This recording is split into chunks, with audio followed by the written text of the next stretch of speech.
A Câmara Municipal de São Paulo aprovou em setembro de 2013 o projeto que revisa a planta genérica de valores, PGV, e aumenta o Imposto Predial e Territorial Urbano, IPTU, em 2014.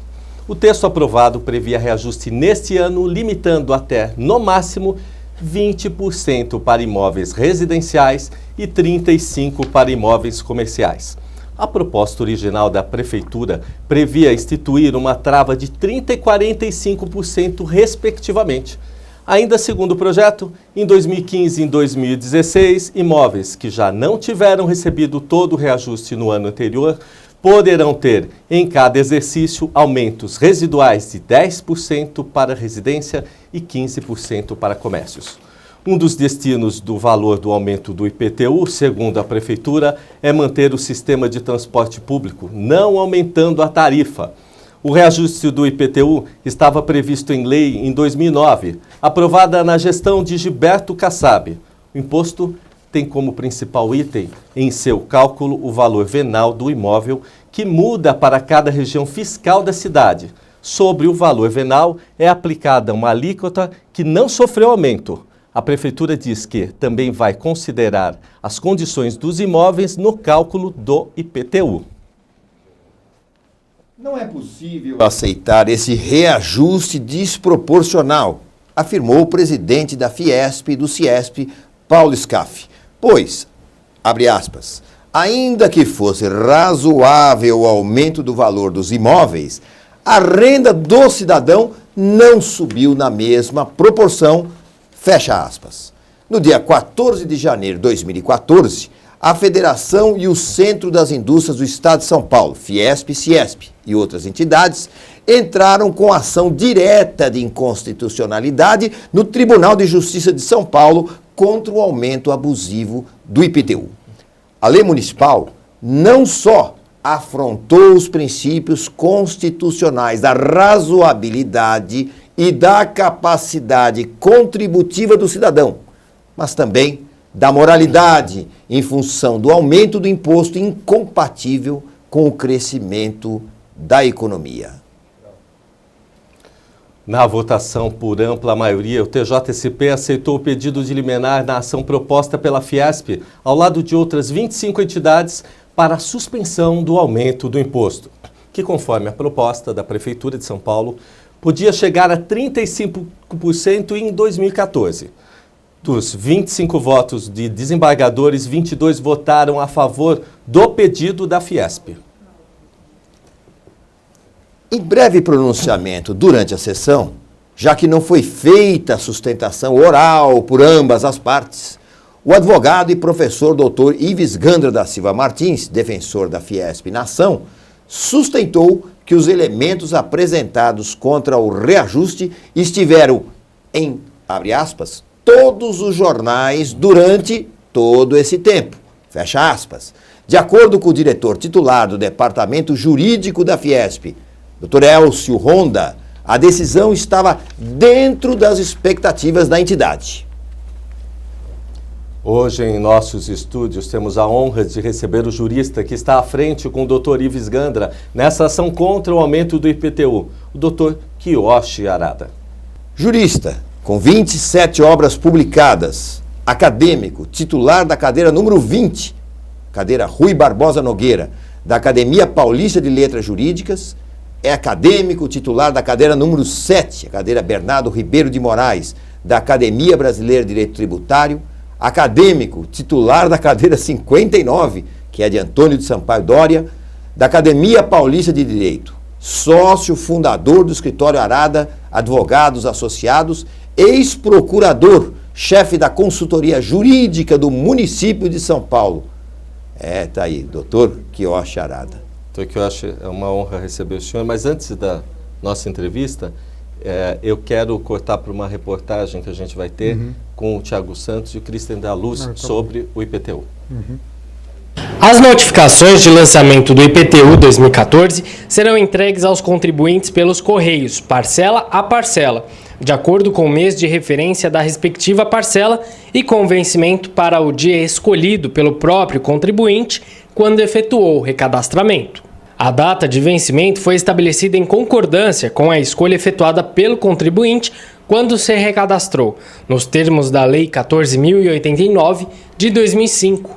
Caso o contribuinte não tenha efetuado o recadastramento, as parcelas da notificação de lançamento terão seu vencimento fixado para o dia 9 de cada mês.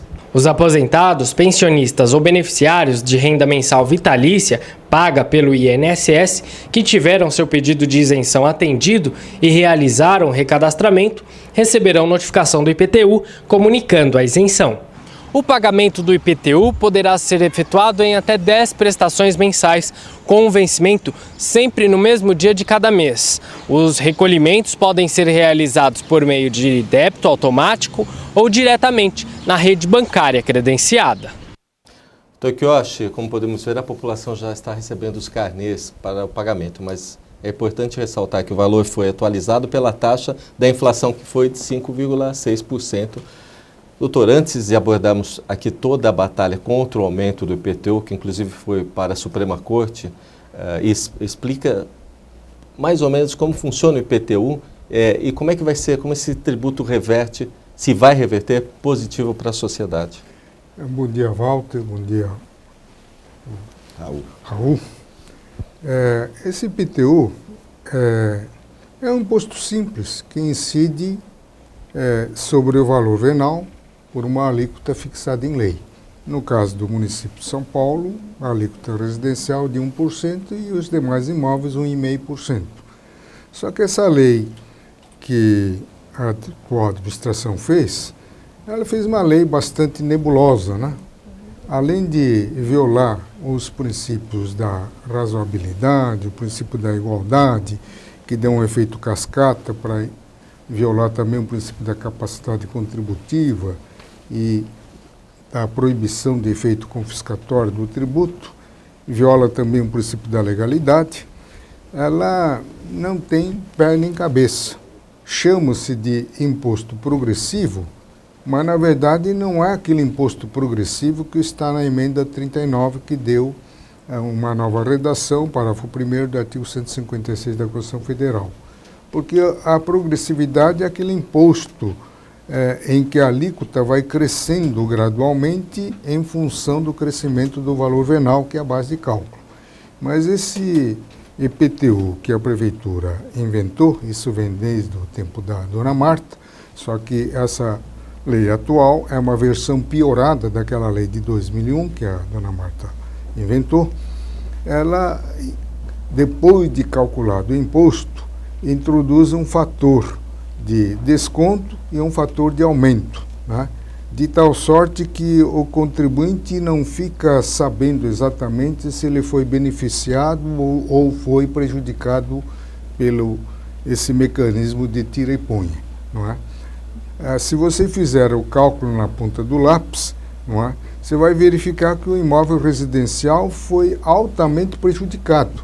Então, aquela alíquota privilegiada que a emenda 29 manda observar, de 1% contra 1,5%, no frigir dos ovos, na notificação do lançamento, você vai receber um valor maior do que a aplicação de 1% sobre o valor venal, não é? Porque essa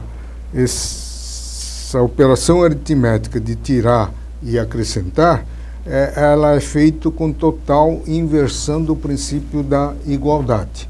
O imóvel residencial sofre um desconto menor e um acréscimo maior do que o próprio terreno ou imóvel não residencial, não é? Em que o desconto vai até 0,4 e o aumento vai até desconto vai até 0,5 e o aumento vai até 0,4. No residencial é o contrário. O desconto é limitado ao máximo de 0,4 e o aumento vai até 0,5. Então, inverteu-se, por isso que não é razoável, não é? E a razoabilidade é violado também por um reajuste durante 4 anos de 35%, não é? Ao passo que o PIB acumulado no período de 5 anos, 2008 a 2012 é de 16,81%. Então, só por aí já viola o princípio da razoabilidade. E mais ainda, mexeu-se também na redescrição dos limites geográficos da zona fiscal 1 e 2, que contém imóveis de maior valor. Trouxeram alguns imóveis da periferia para dentro dessa zona. Então, aí está um atentado também ao princípio da moralidade, visto que isso caracteriza um aumento disfarçado, não é? Por que a legislação não usa de uma forma clara a progressividade que está na Constituição? Você vai aumentando a alíquota à medida que vai aumentando o valor venal do imóvel, que objetivamente espelha a capacidade contributiva do proprietário. Quanto maior o valor venal, maior capacidade contributiva você está revelando. Mas a prefeitura deve ter pensado nisso. Não, mas se eu for aumentando a alíquota, a proporção do valor venal, isso vai dar muito na vista. A população vai contestar.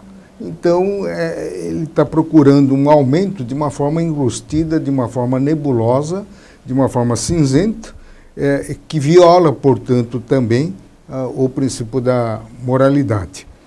E depois, não há nada que obrigue a você tributar o IPTU pelo valor de mercado.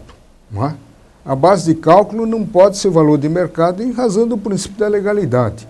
Quem fixa a base de cálculo, o valor venal, é a lei através da planta genérica de valores. Não é? Agora, fizeram uma manipulação dessa planta genérica de valores de tal forma que a própria prefeitura não sabe a quanto chegaria o seu IPTU, não é? O seu também, de maneira que resolveu-se, por cautela, botaram um teto, um limite máximo, está no artigo 9º da lei. Então, para o exercício 2014, fica limitado a 35%, né, não residencial, do imposto do ano de 2013.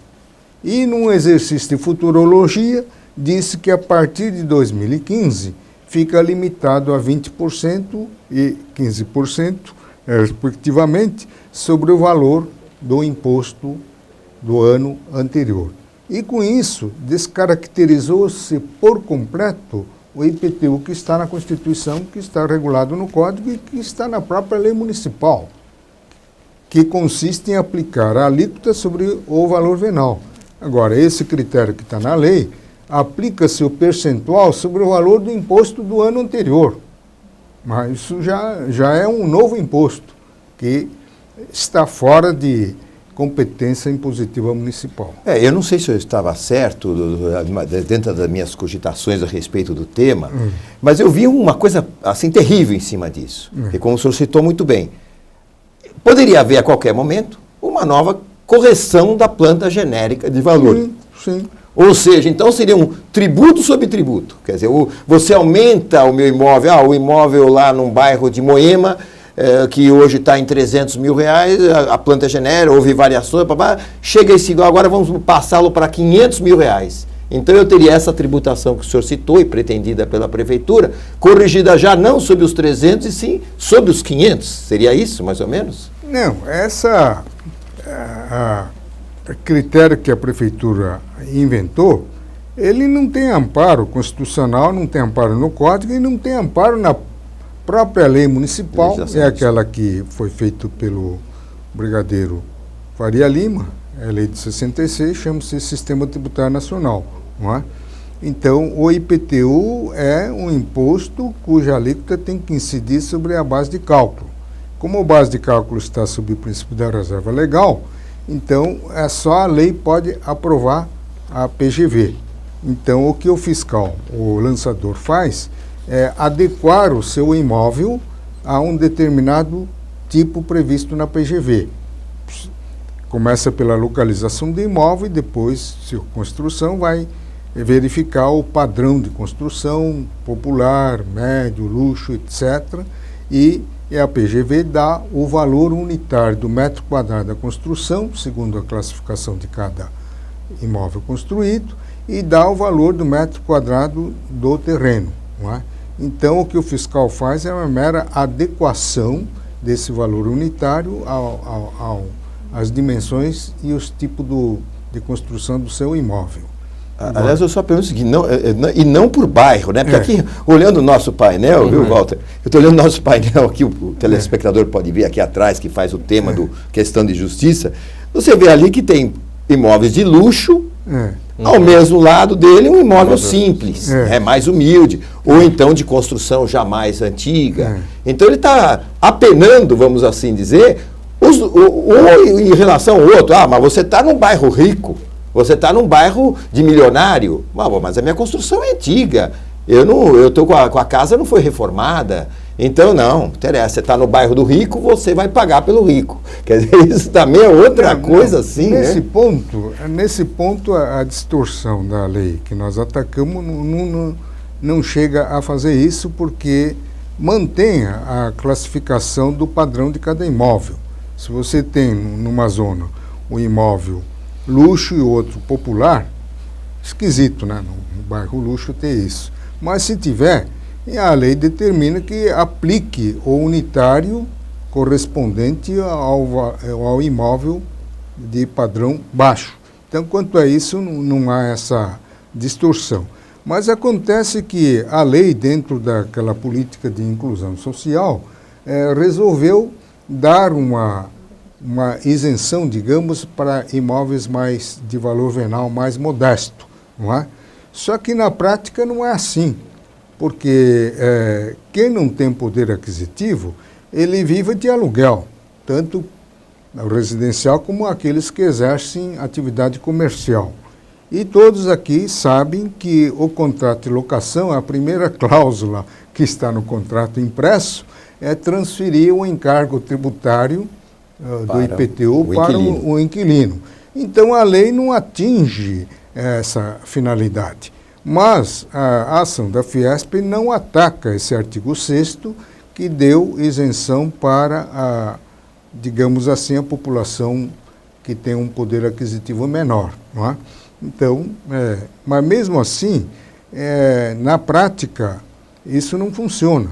Eu me lembro do tempo que eu estava na prefeitura, que a dona Irundina deu uma isenção de IPTU para todos os imóveis situados na 4ª, 5ª zona fiscal, na periferia, de valor venal igual a 70 UFM. Então, criou um problema que antes não existia. Os ricaços, os investidores em imóveis que investiam na Zona Nobre, deslocaram tudo para a periferia. Compraram lá 5 mil, 6 mil, 10 mil lotes, entendeu? E depois fizeram um picadinho daqueles lotes em 100 metros quadrados, 90 metros quadrados e revenderam. Aí surgiu aquele fenômeno que a prefeitura levou 10, 15 anos para acabar, chamado loteamento clandestino, entendeu? Que implicou mobilização de polícia, mobilização da Secretaria de Bem-Estar Social, mobilização da Procuradoria-Geral do município, mobilização do Ministério Público, criou um problema que não existia. Então, os pobres que estavam na periferia foram empurrados mais para o fundo, foram parar lá na zona rural. Então, é preciso pensar direito. O tributo, ele existe como uma fonte permanente de arrecadação de recursos financeiros necessário ao cumprimento da finalidade estatal, no caso do município, a finalidade do poder público municipal. Ele não serve como instrumento para fazer uma política de inclusão social diretamente. Isso tem que ser feito através do quê? Num plano de ação governamental. Plano diretor, tem que arrecadar tudo e depois tem que distribuir, direcionar a verba arrecadada para atendimento da população carente. O município tem até uma secretaria para isso, Secretaria de Bem-Estar Social. Não é para fazer essa justiça fiscal diretamente pelo instrumento tributário, que quando isso acontece, normalmente causa distorções. Então, o que eu acho, eu teria duas perguntas, mas a primeira é o seguinte: a questão do IPTU, ela termina depois rebatendo na questão do ITBI, né? ITBI, que é o Imposto sobre Transmissão de Bens Imóveis, porque é relativo, é linkado com a questão do imóvel? Não vai penalizar também? Pode ir em cascata, é isso? Não, na verdade, eu sempre tenho defendido isso nas palestras, nos escritos que eu divulgo pela internet, que se existe uma lei que permite você calcular objetivamente o valor venal de cada imóvel, que é a planta genérica de valores, regida pela Lei 10.235, esse valor venal deveria servir de base também para cálculo do ITBI, não é? Que é o valor da transmissão. Que é o ITBI, só para as pessoas saberem. Mas não, a Prefeitura inventou um outro tipo de valor venal, entre aspas, que se chama valor de referência. Até hoje, parcela ponderável da doutrina que acompanha, da jurisprudência também, não sabem fazer a distinção entre o valor de mercado, não é? e o valor legal. O valor legal que eu digo é o valor do imóvel que resulta da aplicação dos critérios objetivos previstos na lei. Por que digo valor legal? Porque a base de cálculo está sob o princípio da reserva legal. Isso significa que só a lei pode definir. Agora, eles estão fazendo um raciocínio matemático, que é inconcebível para nós, operadores do direito. Então, eles fazem o seguinte raciocínio: valor venal igual valor de mercado. Logo, o valor de mercado base de cálculo igual valor venal. E o valor venal igual valor de mercado. Logo, o valor de mercado é a base de cálculo. Isso em termos matemáticos, sim, mas em termos de direito, não. Se existe um princípio que diz que só a lei pode definir o valor, a base de cálculo, então é evidente que você não pode permitir que o fiscal, na hora de calcular seu ITBI, fique consultando o Estadão, consultando o imobiliário para saber quanto vale. Até só para fazer um esclarecimento, até para o nosso telespectador, o ITBI é o Imposto sobre Transmissão de Bens Imóveis, ou seja, você está vendendo o seu imóvel. Então, está lá no valor venal que o seu imóvel está lá por R$100 mil. Só que na hora, então você teria que pagar o ITBI sobre os R$100 mil do valor venal. Porém, a Prefeitura tem essa outra tabela que ela considera o valor real do imóvel, o valor de mercado que ela acha. Então, não é 100, são 400. Então, cobra o ITBI sobre os 400 e não sobre os 100. É isso que o Dr. Quioche está colocando. Né? Ele chama isso de valor de referência, que agora o próprio Estado, no Imposto de Transmissão Causa-Mortes, está usando esse valor de referência. O valor de referência que a Prefeitura chama para distinguir do valor venal, que é do IPTU, na verdade tinha que ser a mesma coisa, não é? Consiste no quê? Na disponibilização no site da Prefeitura de um valor. Então, o imposto que é de lançamento por homologação, tecnicamente, em termos vulgares, significa o quê? Significa que é aquele imposto em que o próprio contribuinte calcula e recolhe. Só uma coisa, eu poderia contestar isso juridicamente? É possível contestar juridicamente? Você podia fazer isso antes, comprando a guia na papelaria. Agora você não pode mais. Você, para pegar a guia, para pagar o ITBI, você tem que entrar no site e digitar exatamente aquele valor que está disponibilizado pela Prefeitura, que chama o valor de referência. Isso daí é periodicamente reajustado pela Prefeitura com base na oscilação do mercado. Então ele vê propaganda, vê anúncios de venda de imóvel, faz a pesquisa e vai alimentando. Não é? Isso é absolutamente inconstitucional. É uma loucura. No início do programa, Dr. Quioche, no começo, nós vimos que o prefeito usaria, inclusive, este aumento para hoje custear uma coisa que é o transporte público, que é uma concessão e é terceirizada. Quer dizer, já deveria ser uma coisa boa.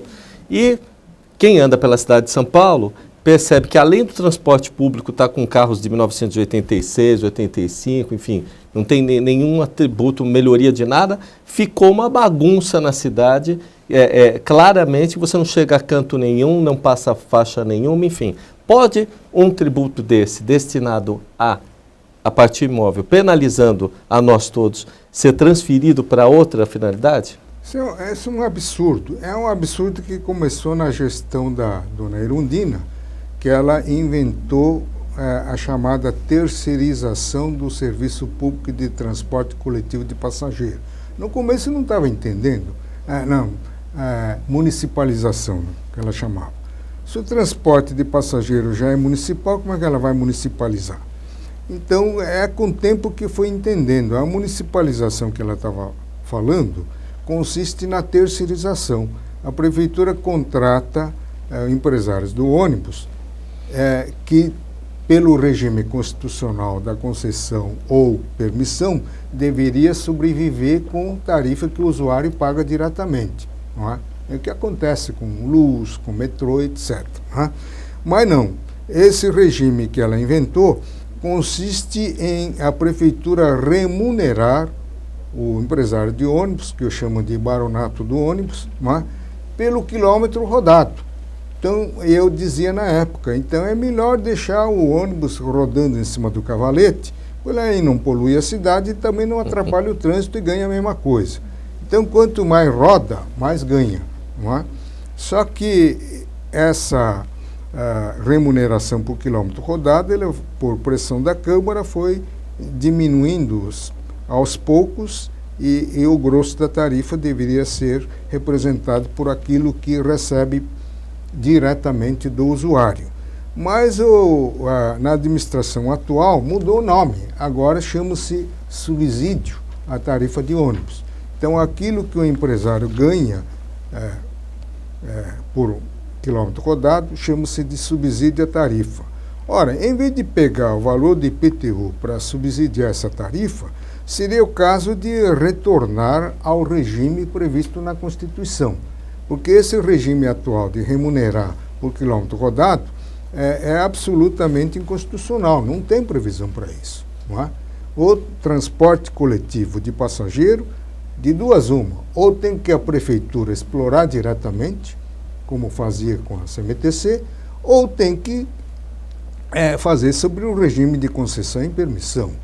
Agora, esse negócio de ganhar por quilômetro rodado, não. Agora, é por causa disso que estão fazendo faixa exclusiva de ônibus, porque quanto mais aumenta a velocidade do ônibus, mais quilometragem faz e mais fatura. Não é? E isso daí faz com que os empresários do ônibus, que têm a garantia do preço, recebimento desse valor do final do mês, que o Paulo Maluf chamava de capitalismo sem risco, não é? Que faz com que aumente essas faixas exclusivas, não é? E faz com que o empresário do ônibus não tenha a menor preocupação de racionalizar o fluxo de ônibus segundo o horário de pico, horário ocioso. Então, você vê na Paulista, Avenida Tiradentes, o dia inteiro você vê fila de ônibus, não é? Um atrás do outro, daqueles ônibus bisanfonados, que tem 30 metros de comprimento, com meia dúzia de passageiros lá dentro. Não é? Isso é só a imprensa sair fotografando por aí, que você vê isso. Isso é um absurdo. Não é? Não, o dinheiro do contribuinte não é para beneficiar determinada camada da população. Isso também fere o princípio da razoabilidade. Isto é, você para sustentar, beneficiar determinado segmento da sociedade, você não pode impor o ônus desproporcional, não é? E irrazoável a um outro segmento social. Quer dizer, basicamente também, em outras palavras, ao tentar, é uma ideia, eles estão propondo tirar os táxis da faixa de ônibus. No caso, porque o táxi não ganha por quilômetro rodado do governo. Mas teoricamente. É uma incoerência, assim, é uma incoerência, Raul, sabe por quê? Porque o táxi, tanto quanto o ônibus, é um serviço público. Exato. É um serviço público. Ninguém pode ser taxista sem permissão do poder público. É um serviço público de transporte. Não é? E agora, se você considerar macroeconomia, se você raciocinar em termos nacionais, você vê que há uma contradição enorme, né?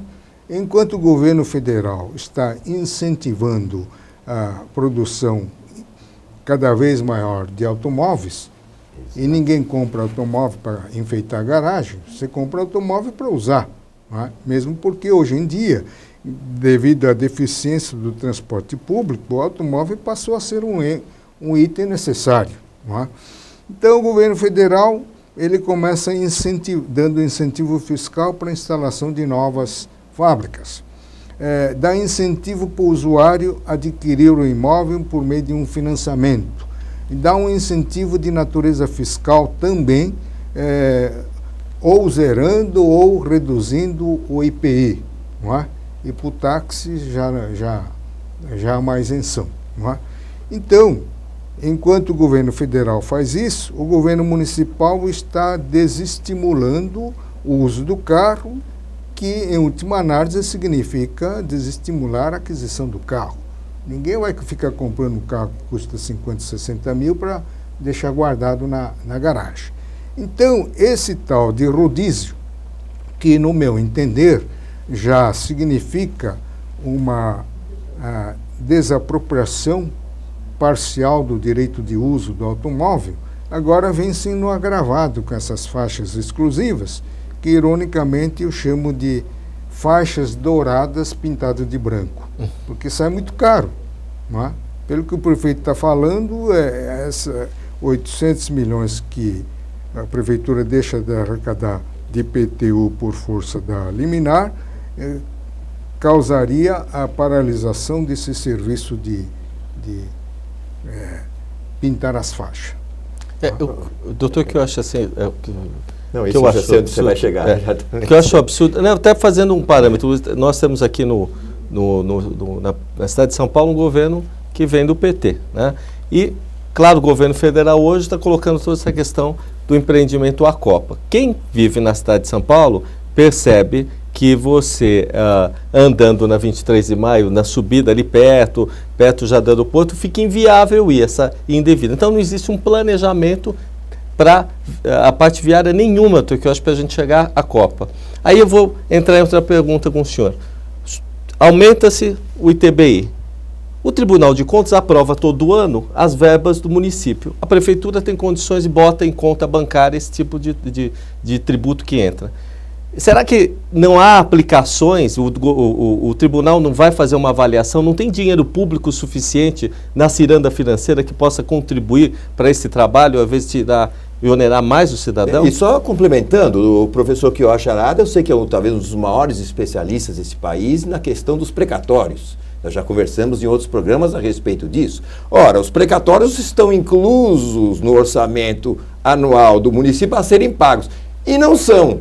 O que me parece, professor Kiyoshi, é que nós temos muita verba destinada aos setores que, porém, não são utilizadas ao longo do ano como deveriam. Então, na verdade, nós temos muito dinheiro sobrando, mas que não estão sendo aplicados como recursos da cidade. E essa foi a revolta do Paulo Scaff, que originou, né, toda essa questão de IPTU. É o seguinte, como é que, não tendo essa verba, nós vamos prejudicar a cidade? Se existe muito dinheiro que já está destinado no orçamento e que não é utilizado, seria isso? Exatamente. O problema da prefeitura, tanto para precatório como para outras obras, nunca foi problema de falta de recursos financeiros, mas foi exatamente consiste na má administração dos recursos financeiros que tem aos montes, né? São Paulo ostenta, se não me engano, o 7º orçamento do país, né? Só perde para o estado de São Paulo, Rio de Janeiro, Rio Grande do Sul,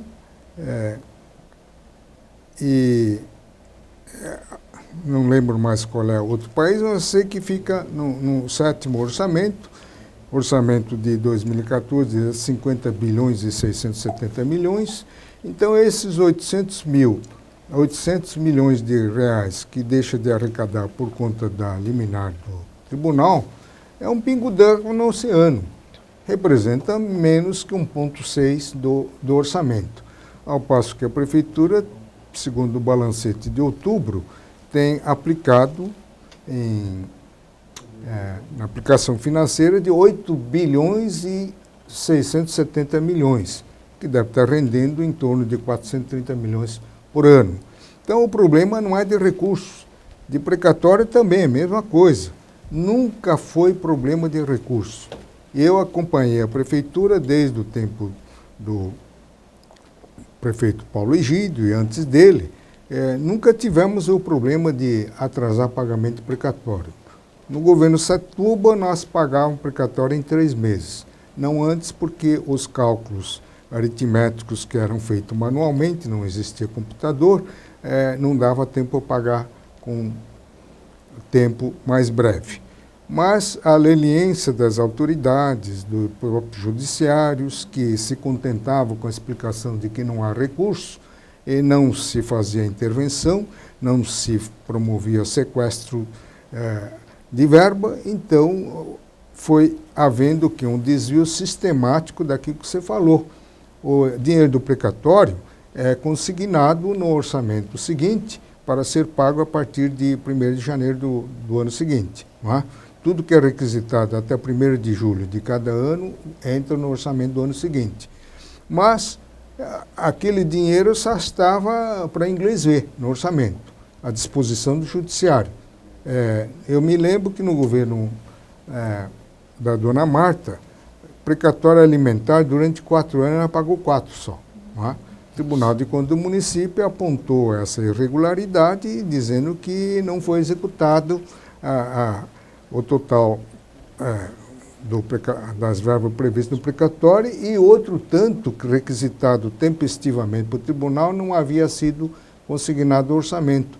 Isso, pela Constituição Federal, caracteriza crime de responsabilidade, que implica inclusive impeachment do governante. Mas isso nunca foi levado a sério. Não é? Então surgiu essa montanha de precatório intitulado impagável, não é? Que já estamos na 3ª moratória, né? Que o último foi condenado, a emenda número 62, sofreu a declaração de inconstitucionalidade, mas como não houve uma digamos, modulação de efeito, então está uma confusão danada aí, está atrapalhando. Mas ele está no orçamento, porque todo ano ele é colocado, deve-se tantos precatórios a pagar. Esse dinheiro está lá, ele é utilizado para alguma outra coisa? Agora, essa PEC 62, essa emenda 62, ela suspendeu os dispositivos constitucionais permanentes, de maneira que na vigência dele não tinha esse negócio de colocar no orçamento. Então desapareceu com a figura de precatório em mora. Então, substitui-se por um critério de a Prefeitura e o Estado depositar um percentual todo mês baseado na receita corrente líquida.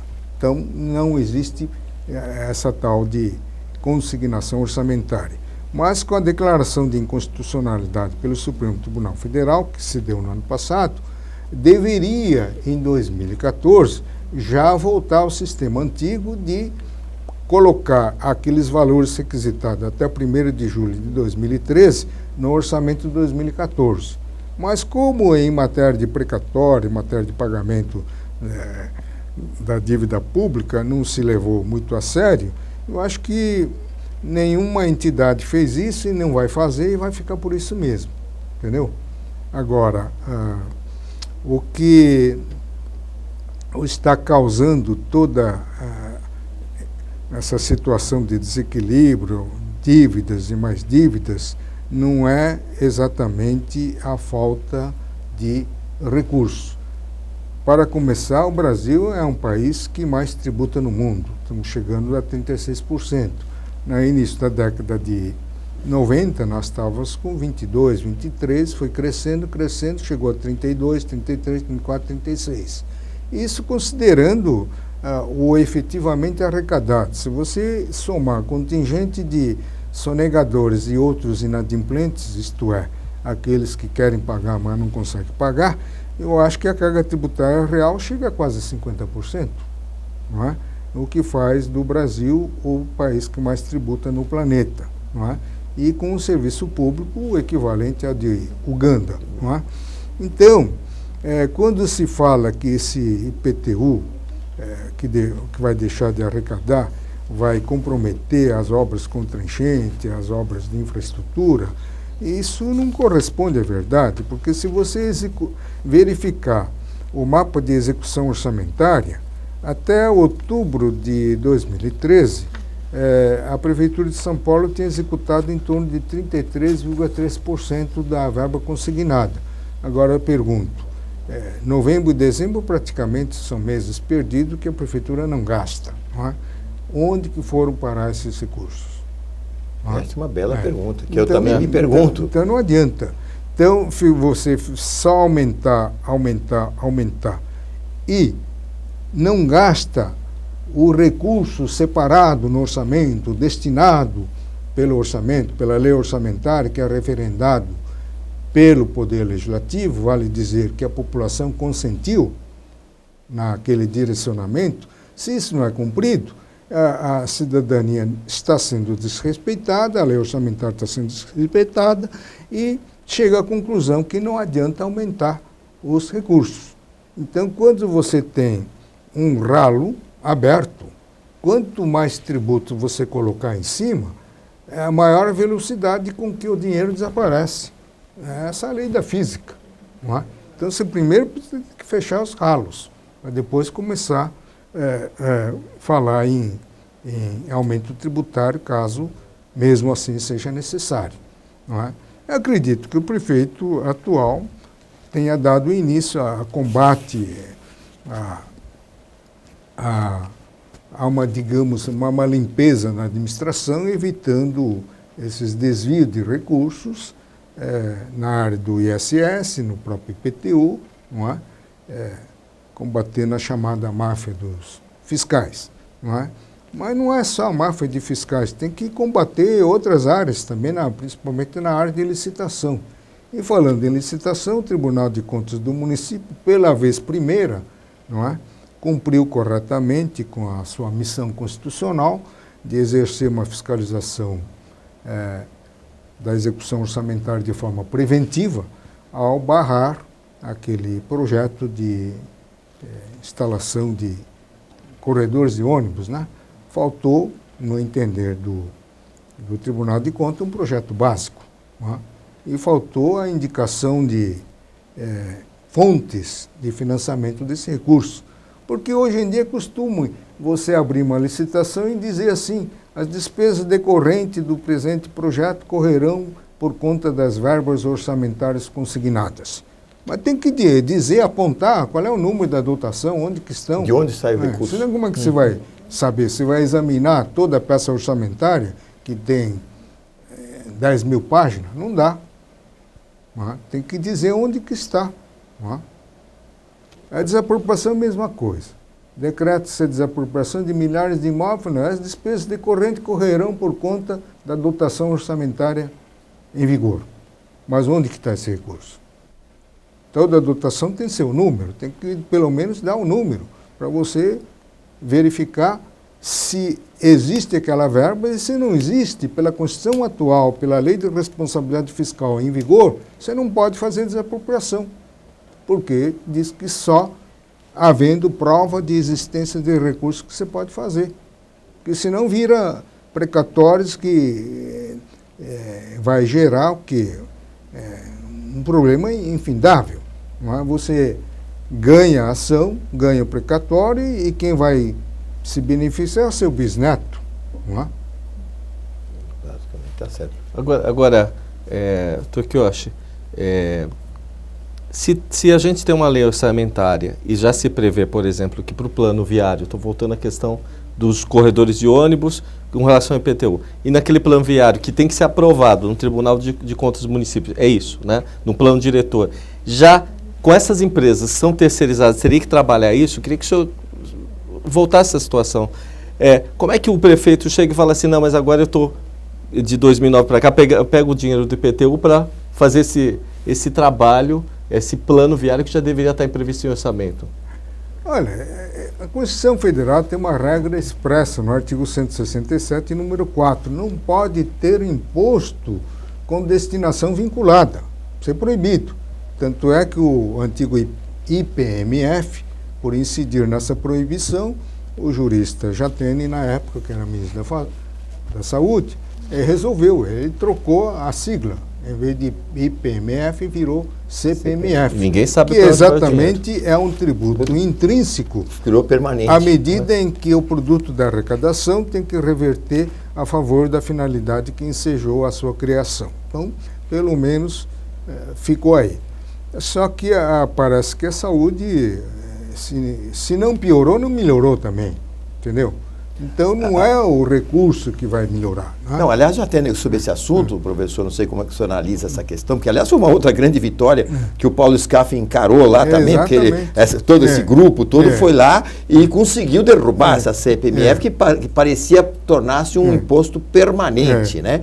Mas eu ouvi um argumento muito interessante de um especialista, um advogado especialista em planos de saúde, que falou, inclusive, Jafé, use lá nos seus argumentos, que de uns anos para cá, pelo péssimo atendimento do sistema público de saúde em termos gerais, milhares e milhões, até milhões de brasileiros migraram para os planos de saúde. Seja os planos de saúde das empresas ou particulares, que eles próprios assinaram por não ter que aguentar o caótico sistema de saúde. Ou seja, naquele momento, milhões de pessoas foram, ao longo dos anos, deixando o serviço público, né, para utilizar-se dos convênios. Ou seja, isso causou um alívio maior ainda, né, para as verbas. Portanto, a CPMF é completamente desnecessária. Porque o que acontece é que as pessoas deixaram de gastar dinheiro do serviço público para migrarem para os planos de saúde às suas próprias expensas. Eu participei dos debates lá na Fiesp quando Paulo Scaff liderou essa bandeira de luta contra a CPMF, exatamente porque não estava cumprindo sua finalidade. E o engraçado e até irônico que essa luta da Fiesp não fez efeito na Câmara dos Deputados, que seria exatamente o órgão competente para ouvir o clamor da população. Ela foi derrubada exatamente no Senado Federal, que não nos representa, representa os estados. Não é? Então, essa é uma passagem interessante. Agora, essa CPMF tanto não fez diferença em termos de saúde, que ela acabou sendo extinta, e é uma prova inconteste do que mais recursos para isso, para aquilo, etc., na verdade não resolve os problemas. Né? O que resolve os problemas é a ação de um estatista, né? O estatista que sabe fazer a grandeza do país com menor ônus, menor sacrifício imposto à população pagante. Porque seria muito fácil você governar, com poucos recursos muito dinheiro, financeiros, claro, ele consegue extrair o máximo de eficiência, que, aliás, é o que está na Constituição, né? O princípio da eficiência. Né? Mas aqui, não. Como se arrecada com maior facilidade, não é? Então o dinheiro também é gasto com maior facilidade. Não há um certo planejamento. Então o dinheiro em excesso até me parece que atrapalha o planejamento, entendeu? O sujeito vai gastando a olho, né? Exatamente. É um saco sem fundo isso aqui. É, por isso que a indignação, por exemplo, de homens como o Paulo Scaff e das entidades de comércio que também acompanharam nesse processo. O AB também. O AB, principalmente no sentido de que peraí, nós na empresa, na indústria, no comércio, nós trabalhamos com aquela verbinha que a gente tem. E se a gente tem que cortar custos, cortar isso, fazer uma administração austera para conseguir levar o nosso negócio à frente. Agora, para o governo é muito fácil, ele planeja mal as suas contas, não sabe gastá-las devidamente, e quando falta dinheiro, ou eles acham que falta dinheiro, vão lá e o povo tem que pagar. Quer dizer, isso é uma coisa meio complicada. Mas viu, Raul, cedo ou tarde eles vão acabar recriando o CPMF com o nome de é um outro nome, né? Contribuição para a Seguridade Social, uma coisa assim. Securitária, né? Então, essa bandeira foi lançada muitos anos atrás e o presidente do Conselho Superior de Direito da FEComércio, o professor Ives Gandra, me convidou para fazer uma palestra a respeito, inclusive dei uma pequena entrevista na televisão, e onde comprovei por A mais B da absoluta desnecessidade de recriar essa contribuição social, porque existem recursos de sobra. Exato. Não é? Enquanto o governo federal não estiver esgotando, tostão por tostão, toda a verba consignada para o setor de saúde, não se justifica. Não é? Executa-se mais ou menos 57%, 60% dos recursos previstos para a saúde. Não é? Então, esse negócio de a presidente falar que vai trazer dinheiros do pré-sal, né, o recurso do RAI do pré-sal, para reforçar a dotação de saúde, não faz muito sentido, né? Você teria que reforçar se você estivesse esgotando toda a verba que está lá. Mas como isso não está acontecendo, então não adianta reforçar. Não é? Então, aqui no nosso país, tudo se resume na boa administração dos recursos financeiros. Não é? É o que eu sempre digo. Essa é uma diferença que existe entre o curioso no poder e o estatista no poder, que nós não temos mais estatista. Talvez os 20 anos de regime excepcional que nós atravessamos tivesse contribuído para desaparecimento da classe de estatistas, né? Que precisamos, está na hora de começar a construir, formar os estatistas. Não é? Chega de curiosos. Agora, curioso, quando é populista ao mesmo tempo, é mais perigoso ainda, né?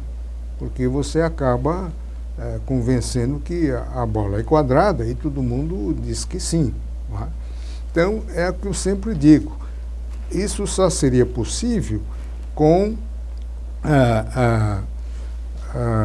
digamos assim, o despertar da cidadania. E em junho do ano passado, houve um esboço nesse sentido. Em 2005, eu já escrevia que um dia a população vai se perceber e vai começar a protestar, não é? Porque naquela época que eu escrevi, os atos de improbidade tinham chegado no auge. Não é? Então eu dizia que improbidade era um cancro que corrói a sociedade à medida que faz com que a população fique descrente das autoridades constituídas, das instituições públicas e acaba disseminando o que há de melhor em termos de Estado democrático de direito. Bom, nós estamos chegando, né, Walter, ao final do programa. O Walter vai fazer também os comentários. Eu só queria pedir ao Walter, né, claro, o doutor Quioche, que pudesse voltar ao programa. O professor Quioche lá da parte 2, porque tem muitos assuntos que nós gostaríamos de perguntar para o senhor. Eu, da minha parte, queria cumprimentar o Walter pela brilhante escolha do professor Quioche. Nós somos admiradores, né?